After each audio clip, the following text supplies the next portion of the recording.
et la CDC qui en devient, comme vous le dites, propriétaire unique. Dans ces missions décrites dans la loi créant la Caisse de dépôt, il apparaît clairement que la Caisse de dépôt est un levier de financement, est un levier d'investissement pour le compte de l'État du Sénégal.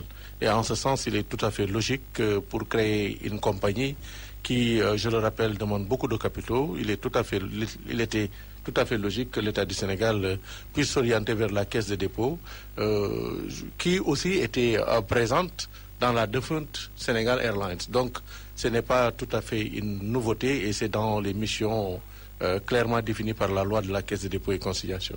Les transports aériens, en tout cas, un secteur difficile. Le Sénégal n'en est pas à sa première expérience de création d'une compagnie aérienne nationale. Déjà, l'achat de 2 Airbus A330 Neo qui coûtent chacun 66 milliards de francs CFA, ça coûte cher à lui seul. Est-ce que vous allez vous en sortir? Alors, vous l'avez dit tout à l'heure, il est reconnu que les compagnies aériennes ne sont pas les entreprises les plus rentables au monde, mais elles sont tout à fait utiles. Ce n'est pas pour rien que chaque pays essaie de disposer d'un pavillon national et de faire exister une compagnie aérienne, parce que du point de vue stratégique et du point de vue économique, l'impact est évident. Même si les compagnies elles-mêmes ne génèrent pas immédiatement des profits permettant à ses propriétaires de s'enrichir, elles permettent au pays, du point de vue de leur stratégie économique, de se positionner et de pouvoir développer d'autres secteurs d'activité. Ceci dit, en général, quand une compagnie se porte très bien, quand elle évolue dans un contexte commercial favorable, on peut s'attendre à ce qu'au bout de 8 années, qu'elle commence à gagner de l'argent. Cela veut dire quoi? Cela veut dire que ses actionnaires doivent soutenir l'effort d'investissement et l'apport en capitaux, et c'est ça que l'État du Sénégal est en train de faire à travers la Caisse de dépôt et consignation avec l'appui du ministère des Finances. Mais il est évident que dans les prochaines phases, la compagnie devra s'ouvrir à des investisseurs privés afin de relever le défi de la capitalisation. Des privés nationaux et internationaux, ou même peut-être d'autres structures publiques, d'autres structures de l'État. Ce qui est important, c'est que la compagnie va rester une compagnie du Sénégal, c'est-à-dire sous le contrôle de l'État du Sénégal. Ça veut dire que nous garderons la majorité, soit à travers la Caisse de dépôt ou d'autres organismes de l'État, ou l'État directement à travers le ministère des Finances. Les schémas ne sont pas encore arrêtés, mais en dehors du contrôle qui est une option stratégique définie par l'État, nous sommes tout à fait ouverts. Et je sais que l'équipe actuelle de Air Sénégal a entamé des discussions pour ces différentes opérations, et le conseil d'administration, sous l'orientation de l'État, appuiera la direction générale afin de pouvoir s'ouvrir. Conseil d'administration dirigé par l'ancien Premier ministre Souleymane Ndéné Ndiaye, vous tenez à ce que ça soit une compagnie nationale définitivement? Si par exemple un jour une grosse compagnie comme Air France, KLM décidait d'en devenir partenaire stratégique, l'État du Sénégal va lui refuser cela. C'est un exemple. L'option de départ, c'était de dire on crée notre industrie, on crée notre compagnie, et après, on essaie de voir si on doit s'ouvrir. Il est évident, je crois que le destin d'une compagnie aérienne, c'est de s'ouvrir, mais sans avoir l'obligation de tomber entre les mains des privés ou de compagnies étrangères.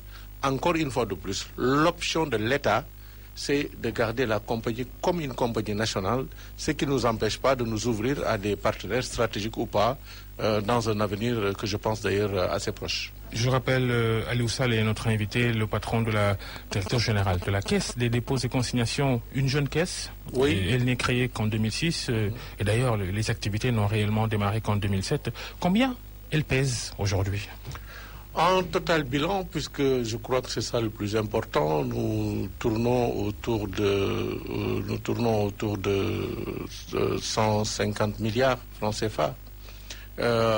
Ceci dit, nous sommes totalement loin de ce que les gens peuvent penser en termes de liquidité, je veux dire en termes d'argent liquide.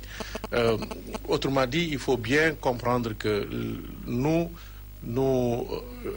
collectons des ressources de diverses origines notamment des notaires, des cautions pour les concessions de services publics. Quand vous payez votre caution à la Sénélec, cet argent est versé chez nous, etc. Donc nous collectons toutes ces ressources et nous essayons de les fructifier pour le compte de l'État, mais tout en assurant une sécurité. Les cautions récoltées par les tribunaux, les juridictions. Par les tribunaux, disons, les cautionnements, etc. Toutes ces sources, toutes les transactions financières opérées auprès des notaires sont sécurisées au niveau de la Caisse des dépôts. On se demande d'ailleurs pourquoi une caisse des dépôts et consignations, c'est un travail que le Trésor public pouvait bien faire, que le Trésor public faisait d'ailleurs. Absolument. C'est en 2006 que l'État du Sénégal a décidé de créer la Caisse des dépôts et consignations et donc de transférer les compétences dans ce domaine à la Caisse des dépôts, compétences qui auparavant étaient gérées par le Trésor. Mais l'histoire globalement des caisses de dépôt dans le monde est apparue donc en France après la guerre des 100 ans, qui était caractérisée par une certaine défaillance de l'État et des autres acteurs économiques.